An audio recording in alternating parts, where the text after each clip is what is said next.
be presenting the slideshow portion. So without further ado, I will probably just get right into that.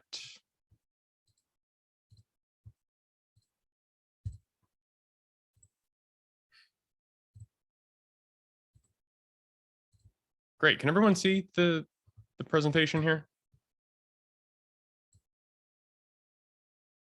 All good? And it's not like it's the actual presentation, not the presenter view. Just want to make sure. Yeah.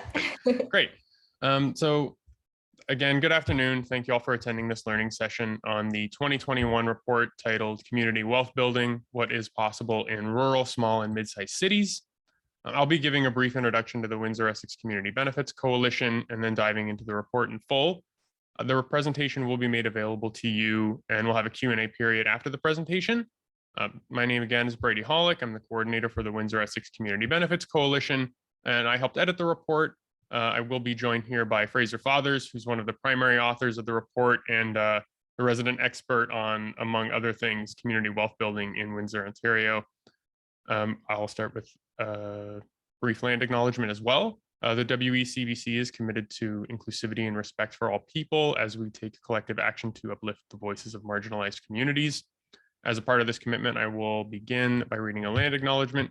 So let's begin today by acknowledging that the land on which I'm presenting from sits on the territory of the Three Fires Confederacy of First Nations, comprised of the Ojibwe, the Odawa, and Potawatomi. You can find out more about the history of this area at nativeland.ca. So without further ado, I will get into a brief history of our organization, the Windsor Essex Community Benefits Coalition. The WECBC is made up of volunteers from community organizations, local institutions, and regional residents who wish to have community benefits leveraged to better the lives of all people in our region. In December 2016, the United Way in Windsor was approached about their ability to engage with the Windsor-Detroit Bridge Authority regarding community benefit agreements as a part of the Gordie Howe International Bridge. Through support from a grant from the Atkinson Foundation, a series of public meetings were held to engage the community of West Windsor. The work was focused on gathering the neighborhood's vision for community benefits in relation to the Gordie Howe International Bridge. And as a result, the Windsor Essex Community Benefits Coalition was formed. And in 2018, a second grant from the Atkinson Foundation was received to help with the mandate to build upon the work we accomplished and reach out to the wider Windsor and Essex community. So the WCBC has continued to engage with and be a part of the Windsor-Detroit Bridge Authority and Bridging North America's community benefits process. And we continue to strengthen our connections in the community, focusing on not only large scale, but also mid-sized projects and ways Windsor Essex communities can benefit from all forms of construction and infrastructure projects. The focus of this presentation is on a report released in June of 2021, again titled Community Benefits, What is Possible in Rural, Small, and Mid-sized Cities. With all the disruptions that have occurred throughout the past few years, the impacts of the pandemic, growing economic inequality, and the ever-prevalent racial injustice and systemic barriers in our society, there's now an opportunity for communities to deploy innovative solutions to help recover, revitalize, and reconnect. And this report is meant to be a launching pad for a broader dialogue on a more inclusive economy across Ontario and Canada. With about 60% of the population living outside of Canada's 15 largest metro areas, there's an opportunity to transform economies by shifting focus to small and mid-sized community contexts. The report takes community benefits, which are a very large community wealth building strategy, and scales it down for rural, small, and mid-sized cities. Community benefits are a tool used to organize and leverage public infrastructure investments to, among other things, create jobs and apprenticeships, grow social enterprises, build affordable housing, and provide more for those who don't usually gain from capital projects. Community benefits are often viewed as a tool on large-scale projects. A good example is the Gordie Howe International Bridge in Windsor or the Eglinton Crosstown LRT in Toronto. But this report provides perspectives on how community benefits and other community wealth building instruments can be successful in any size community. So we do use the term community benefits here as an umbrella for a wide range of approaches designed to mitigate the negative impacts of a project and create additional value for the communities who will shoulder the burden of hosting an infrastructure or new development project. The focus is on what could be in a community and how to leverage work that's already going to happen to create additional positive change. So we'll quickly define some of these policies and frameworks. A community benefit agreement is a legally binding and enforceable contract, often between the developer or a project builder, the government, and the local community, that contains clear outcomes and expectations of the project and benefits set in a manner that's meaningful and measurable. A CBA is not designed to unduly add cost to projects, but rather they're thoughtfully designed to maximize benefits to a wide range of community members. A community benefits policy is a policy adopted by a local government that requires community benefits on projects undertaken by the government or by a private developer. For example, the City of Toronto implemented a community benefits framework and defined the process as a way for government and other institutions to multiply the impact of their spending by implementing conditions that create community benefit opportunities. And through these policies and frameworks, taxpayers are protected as the agreement binds developers with enforceable penalties put in place on missed targets and failed timelines. Communities can scale these processes and right-size them for their community. And we can ensure consistency throughout processes and measurable responses without ignoring local needs and priorities that vary from community to community. Lots of small and medium-sized communities have already started adopting elements of broader community benefit provisions to ensure development is equitable and inclusive. Measures like local procurement strategies, supporting job training and skilled trades for women and vulnerable populations, taking steps to protect the environment and combat climate change, and ensure the community voice is heard in the development process can transform communities and raise the expectations of the people who live there to what's possible. So next I'll get into some perceived constraints and opportunities for mid-sized and small and rural communities when it comes to community benefits scaling down like this. A constraint, you might say, are that projects in small communities are too small. But I would say that the size of the project is never the issue. Every infrastructure development project benefit can create incremental shifts that will provide positive impacts that pay dividends in the long term. Another constraint you might say is that the capacity isn't there, and smaller communities have smaller community agencies and groups who can face barriers when they take on a complex process.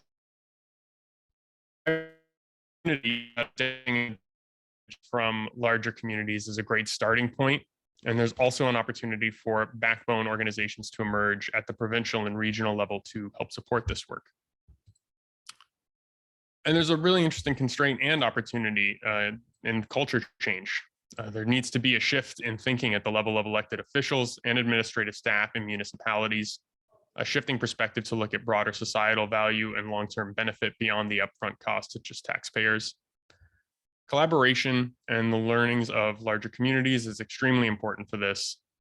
For that educational piece, we need provincial or national bodies that can facilitate these learnings and in general, see more advocacy from a grassroots and institutional position. Another major aspect of culture change is engaging the community. The more people that are informed of the kind of work and the opportunities it brings, the easier we can prevent conflict and save time and money. It can be a redeeming quality for controversial projects, but for that, we definitely need advocacy from that grassroots and institutional position. And now I've got a few best practices to follow when you're looking at community benefits, identifying and addressing community interests and concerns. It's usually a lot easier in smaller communities, but definitely requires an active and authentic representative. When the community can work with developers and municipalities from the beginning, it helps limit the role of community resistance and can resolve disputes before the project begins. Transparent, inclusive, and accessible development. Even though developers and municipalities have implemented formalized development processes, community engagement is sometimes an afterthought and can seem like a rubber stamp. A successful development will actively engage the community from start to finish, with feedback actively utilized to improve the outcomes of the project. That's done through coalitions, consultations, public forums, info sessions, newsletters, and more.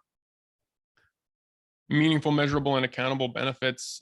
Any form of community benefit agreement must have concrete terms with realistic deliverables, timeframes, monitoring requirements, enforcement mechanisms, and reporting schedules. All benefits should help solve a problem that's being faced by the community. And standardized data collection. Shifting that data collection to align with specific projects takes time and effort from municipalities, but there are resources like the Community Employment Benefit Strategy with funding from the federal government that can help enable this. And now we're going to delve into a listing of some mid-sized cities' community benefits individually and provide some examples. This is certainly not an exhaustive list, and there's always new and innovative ways that a community can benefit. Every city needs to recognize that they're different and needs to leverage what is within their community to make effective benefits. I'll start with workforce development. Projects have the potential to use workforce development to train individuals in high demand career areas, creating a pipeline of talent into a specific industry within local communities. The most common workforce development supports opportunities in the skilled trades. Workers need the training, and by using procurement, we can offer opportunities for those that have been left behind in the construction industry.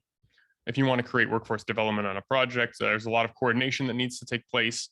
Educational institutions, labor unions and their training centers, workforce and community development agencies, and community groups all must work together to hold each other accountable and create this kind of change. Once all of those organizations come together, they need to create clear and reportable targets for hiring, training, and mentorship. A good example of a project that successfully included workforce development is the Markham vacant building revitalization for affordable housing and job training. It was a partnership created between Blue Door Shelter, which is a nonprofit providing shelter to those in need, a construction social enterprise called Building Up, and Parks Canada. So vacant buildings were taken over by Parks Canada when the Rouge Valley Park was established. Those houses got renovated by construction trades trainees from Building Up, who learned vital skilled trades. And then Blue Door Shelter staffed the homes as transitional affordable housing for individuals and families coming out of shelter. And this is one of the vacant buildings.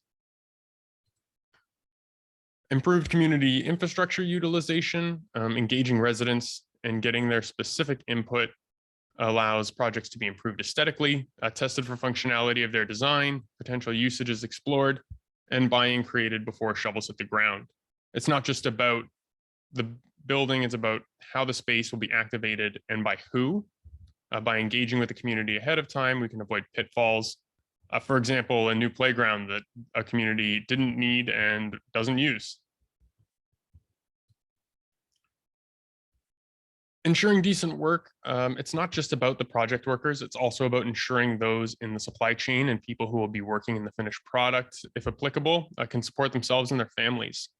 Some elements to ensure decent work that take place before, during, and after the project include living wage provisions linked to inflation, enabling unionization of the workforce, a proper treatment of seasonal staff, and the transition of temporary contract employees to full-time. So by facilitating decent work, you help strengthen local businesses and build the local economy for the future. Organizations like Living Wage Ontario Network are a great resource. This is a province-wide network of municipalities and organizations that are advocating for living wage in their community. Not only do they calculate living wages in their communities, but they also provide supports and recognition to businesses that implement these policies. Another example of ensuring decent work is the Workplace Inclusion Charter out of Kingston. In 2019, the City of Kingston, in partnership with Keys Job Center, launched a workplace inclusion charter to help guide local businesses in creating and upholding inclusive workplaces. The pilot phase of the charter focused on newcomers' inclusion in the workplace, engaging over 30 local employers. Building on that success in 2020, it was expanded to include immigrants, racialized people, Indigenous people, and people with disabilities in the workplace. These groups are the focus of inclusion strategies because they continue to experience systemic barriers to employment, high rates of underemployment and unemployment, and disproportionate representation in low pay and low status jobs. Environmental benefits, community benefits help to mitigate environmental impacts of developments, ensuring best building practices and support sustainable projects. It's always important to note that every stage of an infrastructure project has room to be looked at from an environmental perspective. Enhancing the ecosystem around a project can mean many different things, but some examples include planting native species, minimizing noise, dirt, and debris from construction, and investing in local parks and natured areas. Other projects can mandate a sustainable and green building practices, such as LEED, the most widely used green building rating system when they're being developed. But these practices can be incorporated into any community benefit project, building a community center, renovating houses. And the example here is the People's Place, the Antigonish Town and County branch of the Pictou-Antigonish Regional Library in Nova Scotia. Following extensive consultation with community to replace the original library from 1947, the Antigonish Town Library is now home to a wide range of environmental features. It's got solar panel arrays power the community access program site, so lights, computers, and offices. It's the first off-the-grid community access program site in Canada. To add another form of benefit, this project also includes $200,000 of locally produced art, making it a very warm and inviting location to the community. And beyond just mitigating disruptions like road closures, leveraging local small businesses and innovation centers, business improvement areas and community improvement plans, take advantage of community benefit programs to incentivize new enterprises to start up. For example, even just in Windsor, Ontario, we have the University Avenue and Wyandotte Street Community Improvement Plan that offers a financial incentive through a tax increment grant program to attract redevelopment of vacant properties. And local governments and institutions are already buying local, but they also need to have transparent tracking of expenditures and clear pathways for businesses to bid and coordinate purchasing power across institutions in new ways. Many communities have created local vendor supply lists that have become an emerging tool in this process. It's important to think critically about every inch of land and how benefit can be gained from that land, just like a murals on a fence, a surplus lot transformed into a parkette or community garden, a naturalization of land to encourage wildlife and flood mitigation. It's surplus land utilization. This can have a huge impact in the community. In Windsor, Ontario, here we have the Stan Ribby Parkette. It's a great example. It was a small corner lot that was used to store broken down cars. It was entrusted to the community as a part of revitalization efforts. And a parkette was created to increase public green space and seating near a busy transit stop. It's definitely helped to reshape the image of the community and anchor the revitalization efforts for that area. And legacy funds. When any project is created, the long-term impacts of noise and light pollution, traffic congestion, poor air quality are not always clear. These kind of impacts can be offset by setting aside funds to mitigate potential long-term effects, but also to help support the community. A large-scale example in Windsor would be the Gordie Howe International Bridge. They have implemented a community organization investment fund as a part of their community benefits plan, providing funding for local events and infrastructure. But after the bridge is completed, the funding also stops. So with a legacy fund, these investments can continue to happen and provide benefits to the community. And also a smaller scale project near Windsor is Bell River Wind. It's a 40-tower wind turbine project, which now only generates clean energy and created 200 construction jobs. Bell River Wind is bringing strong economic benefits to the Lakeshore community, including more than $10 million over the next 20 years in property taxes and community benefits. $6 million has been committed to the town of Lakeshore as a part of the long-term community benefit fund to support education and other initiatives. So that's a great example of a legacy fund. And that brings me to the end. Something to keep in mind about community benefits is that every city and municipality is different and needs to leverage what is within their community to make effective benefits. And now I believe I'll turn it back over to Candace and we can do a little bit of a Q&A. Oh, and I see Fraser has joined. So, hey, Fraser, it's nice to see you. Maybe even if you want to say a couple words, introduce yourself, that would be great. Yeah, good afternoon, everyone. Sorry I was late there for a minute. I got held up in another meeting. Really excited to be here. Happy to answer any questions that you might have. Brady did a great job with the presentation and the work that he's doing here in Windsor. I was the original author on the report that Brady was talking about there, the Mid-Sized Cities report. But I'm happy to contribute however I can to the conversation today.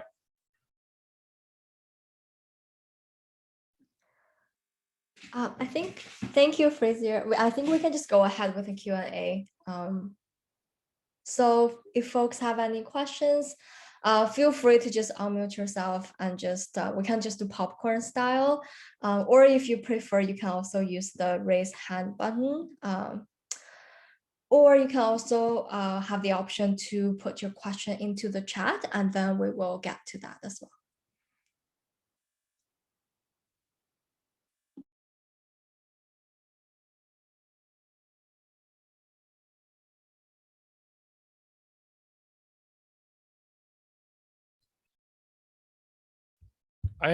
Actually just Fraser, can you tell me what what started this report coming together in the first place? It's something I don't even know if we ever discussed that. What's the origins of this report? The origins of this report was actually city council pushback here in Essex County. So we had started sort of after we did the work on the Gordie Howe Bridge, and we're successful with the community benefit pot. We started talking to local city councilors about some municipal projects that we knew were hypothetically in the pipeline. There's talks of a new downtown central library, and as well as revitalization of an arena and things like that in the downtown core of Windsor. And so we started, and we got pushback even from certain progressive councilors on our local council around, how it's not applicable to like projects like, that aren't billion-dollar projects or multi-billion-dollar projects. And so that was really the impetus for the report when it sort of originally was sort of conceived was, well, can it happen in a smaller, more robust way in smaller or mid-sized communities without a massive government generational investment?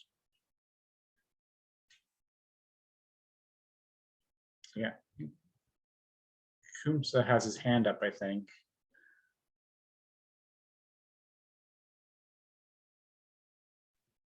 Hello, can you hear me? Yep. Okay, awesome. Yeah, thank you so much, Brady, for that presentation. I think it was very valuable, and thank you also, Fraser, for being here with us to answer questions and to share more. I think my question, I think is really looking at, sometimes like, especially with community benefits that were sort of have a monetary value and that are sort of invested into like different programs. I wonder if there's ever been sort of or if you can share like, have there been sort of indirect sort of benefits coming out of the pool of money going into different programs and initiatives in the community? And if so, like, are there examples of like what are maybe benefits that you may never thought would have been as part of the project now sort of coming to life in the community? Because I know like there've been like lots of different initiatives that have been able to secure sort of supports from the large Gordie Howe project. Yeah. Brady, do you want to? Yeah, like the first thing that comes to my mind would probably be the Community Organization Investment Initiative, which is a yearly grant program that provides $50,000 to different organizations on both sides of the border from the Gordie Howe Bridge. Because different grant proposals come in every year, and I think there's a lot of different kinds of projects that have come up that people might not have thought about before. In particular, where the bridge is being built, there's a lot of rich history in that area, and a lot of these really cool projects have been about creating film, creating art, creating all kinds of things that might not have been thought of but are definitely important to the region. So that's one thing I can think of for sure. Yeah, I think one of the things that the Gordie Howe Bridge project is, I think, doing pretty well is connecting some of those dots between, their investments.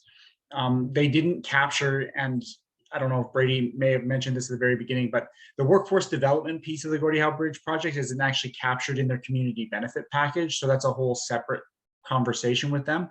But they have been leveraging, for example, some of their working crews to support other projects. And there's one of the big pieces of the project is going to be a $10 million streetscaping project in West Windsor, sort of running from the bridge, connecting to the rest of the community. And so what's happening around that, though, is the city has to go through an EA process just because it's going to happen. And that's then created a whole community engagement process around, what kind of bike lanes are they going to be? Are they going to plant trees along the side of the road? And so by supporting the municipality doing some of the municipal actions that in theory municipalities should do or would do eventually, it's expediting some of the conversations in the community, and then it's creating certain expectations that I think weren't always there, particularly in the Sandwich or West End community. So, there's now an expectation that, the Gordie Howe Bridge is going to do this chunk of road, but that's then expedited another conversation in the city of Windsor around the university, a second road called University Avenue, which is what will at the other end of Sandwich Town. And that's now been expedited in the city's capital budget because they want to have one unbroken, completely pretty finished streetscape road running from the Gordie Howe Bridge all the way to downtown. So it's led to some dominoes falling in other parts of the community. Another example would be some of the environmental protection. So there's a conversation happening now around an urban national park, which, Toronto has one in the Rouge River. They're looking to establish one, and the federal government said in the last election they would establish one in Windsor around the Ojibwe parklands.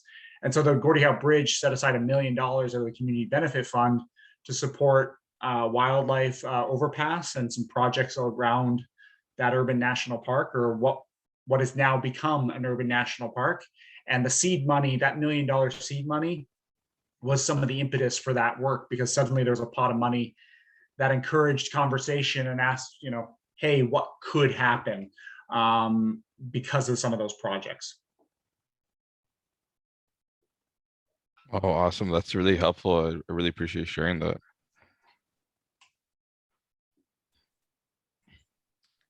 We also have a question from the chat. So there's a question about what kind of local community assets can help push forward on community benefit agreements. Yeah. Brady, I don't know if you want to go on that, or like if you want to, is there anything that comes to your mind right away, Fraser? I'm just thinking. Well, I think the Windsor community benefit process was a little unique because the Gordie Howe Bridge had mandated community benefit agreements due to the international nature and the requirement of having to do it on the US side. So I think one of the things that was unique to our community was that it had to happen. It was just a question of what would it look like when it did happen. And so I think when thinking about what assets are important, I really think, in my opinion, it's about building a knowledge base of what's possible in a community is really important. Because I think there's for a lot of people, community benefits are a very nebulous thing, whether it's environmental benefits or job or workforce development or what have you. They're very nebulous. And so unless you can give people sort of tangible examples of how it might impact their lives, people really struggle to grasp at what's possible in some cases. And so I think, I know TCBN's been pretty good at doing that up in Toronto, and it was one of the things that we kind of struggled with early on in our process.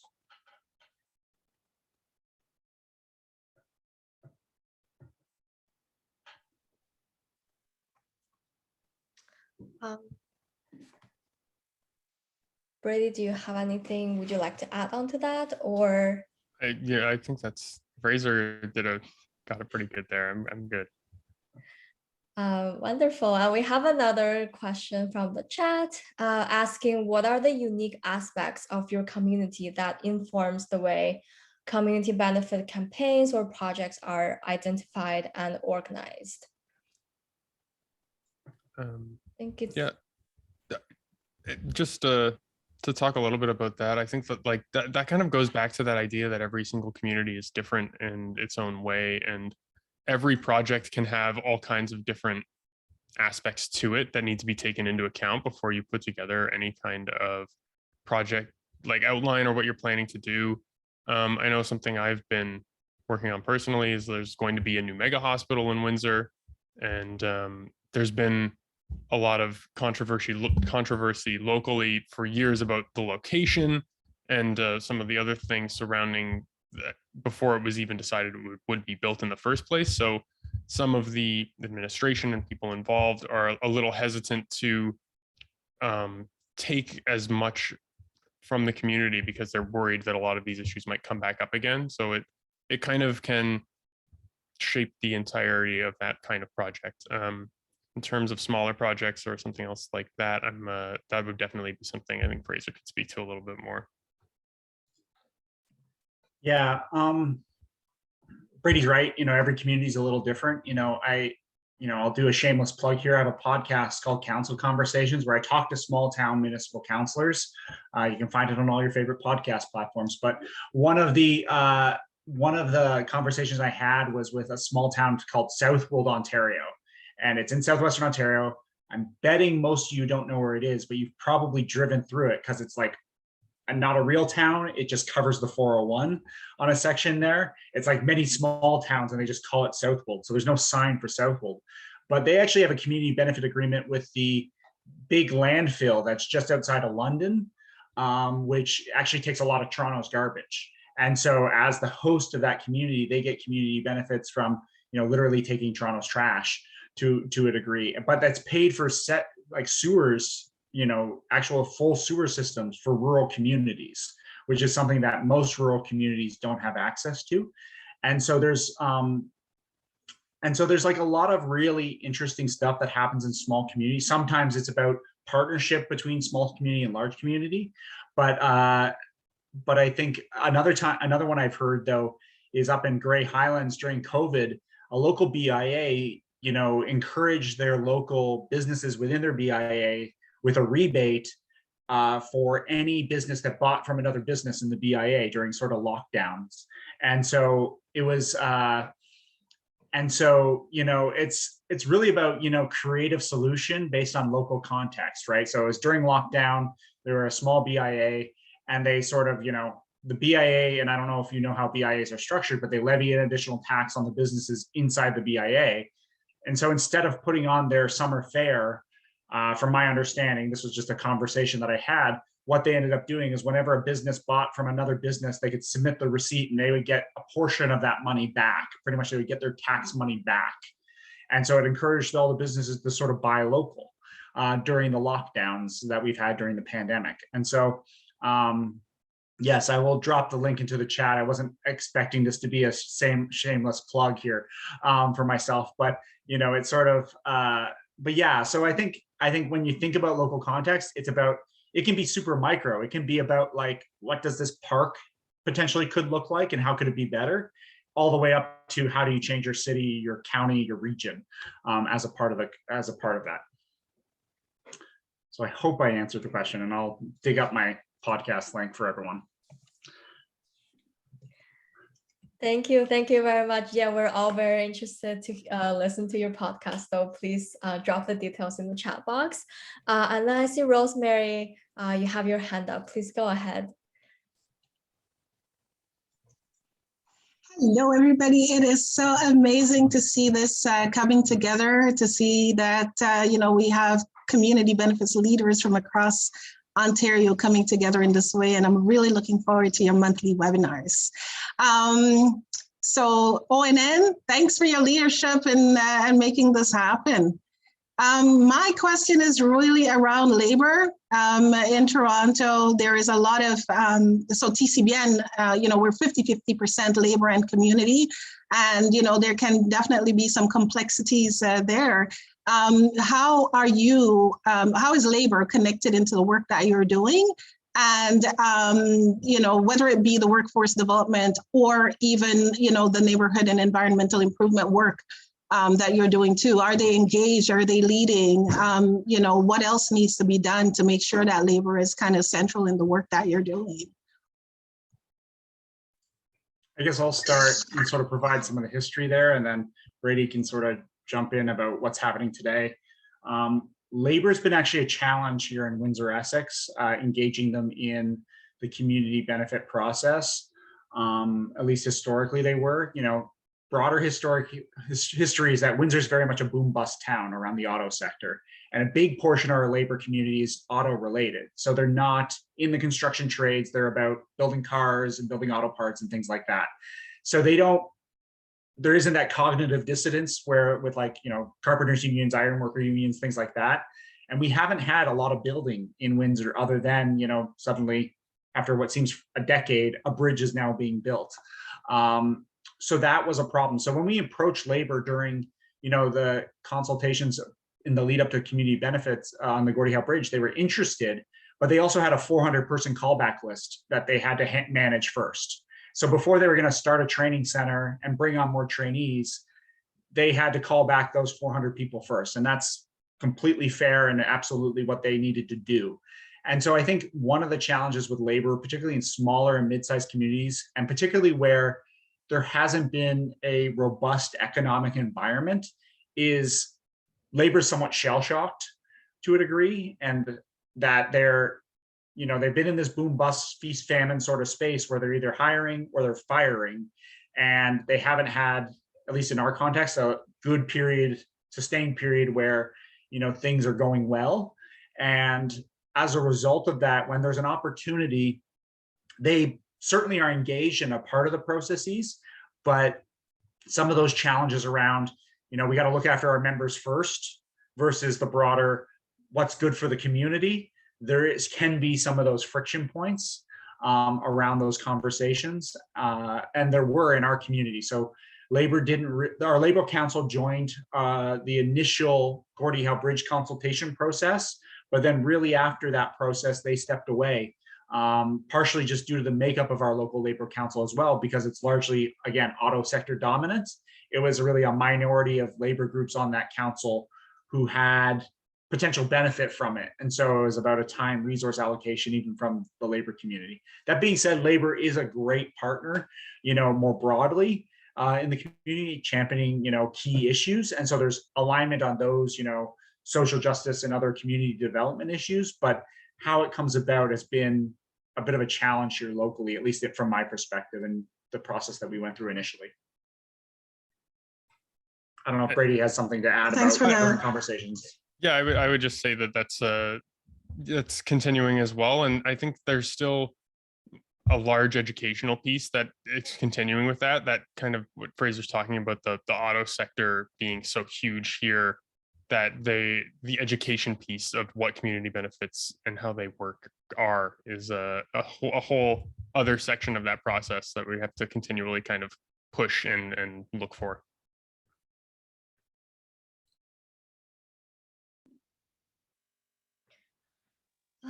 I also have a question that I think relates to some of the questions in the chat as well.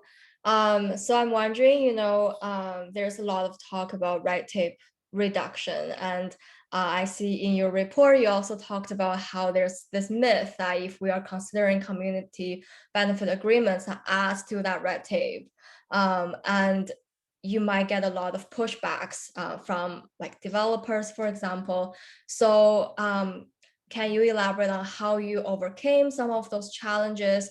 How did you talk to individuals or the community or even the government to get their support? And also, do you see any possibilities or have you had any partnerships with like unusual stakeholders, for example, like Chamber of Commerce, or like partners who usually we would think would be opposed to the idea of community benefit agreements? Kind of like combine 3 questions into one. So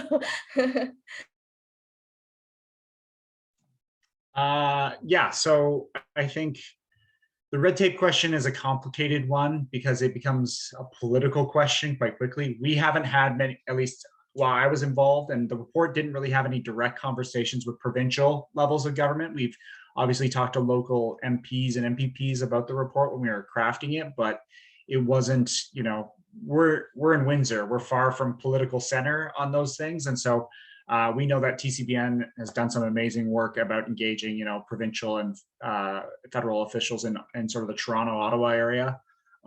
We have been involved where we can, but, we're just at the other end of the province in that regard. So I think part of it is really helping municipal politicians understand they're already doing some of this stuff. It's not being reported to them in a way that it's being reported in a different language. So one of the things, and this isn't in the report, but it was one of the things that came out after the report came out. And so a counselor just asked a question around, they were trying to buy local minivans from the local auto plant because they had to replace fleet vehicles. And because it wasn't the cheapest bid, they had to go through all these hoops to buy local rather than buy cheapest. And they were trying to manage that around the council table. And a question ended up getting asked, well, how much of our procurement is actually already sort of locally sourced? And it worked out to about 44% was sort of the number that they shared. And so, but that was the first time they ever heard of that number, right? And they hadn't heard about it in the context of used as social procurement or local procurement or anything like that. It was just where the city bought their stuff. And then the stuff showed up, the road got built or the new car got bought. So for us, it's really about, they're already doing a lot of this stuff. It's really about just, are they tweaking the question that they're asking or tweaking how the data is being presented back to them? That really needs to be done. And so there's an education piece there that I think is important. from an unusual suspect perspective, the Chamber of Commerce actually was involved in the early stages of the Gordie Howe Bridge process with us. They supported, some of the workforce development elements and some of the broader community benefit elements. I don't recall if they signed on to the report or not, the initial submission report, but they were a part of some of those conversations and they were supportive, at least verbally. So yeah, I think you can create those unusual suspects. It's about building a narrative that, appeals to those unusual suspects. I think even, you can build a narrative around community benefits, around being an investment that'll create long-term revenue that will appeal to, a tax-cutting conservative, right? It's like, if you invest a little bit more now, you'll get a lot more later on from this project if you do X, Y, and Z. And it goes back to even like the, potential appeals that can come through land tribunals and things like that, where if you don't engage the community, there could be this additional cost as a part of this project. And that was something that came up with the hospital here locally, where an appeal went to the OMB and then eventually to district court around, and it held up the process, depending on who you ask, potentially a couple years, because it was just winding its way through the courts. And as a result, things have been delayed.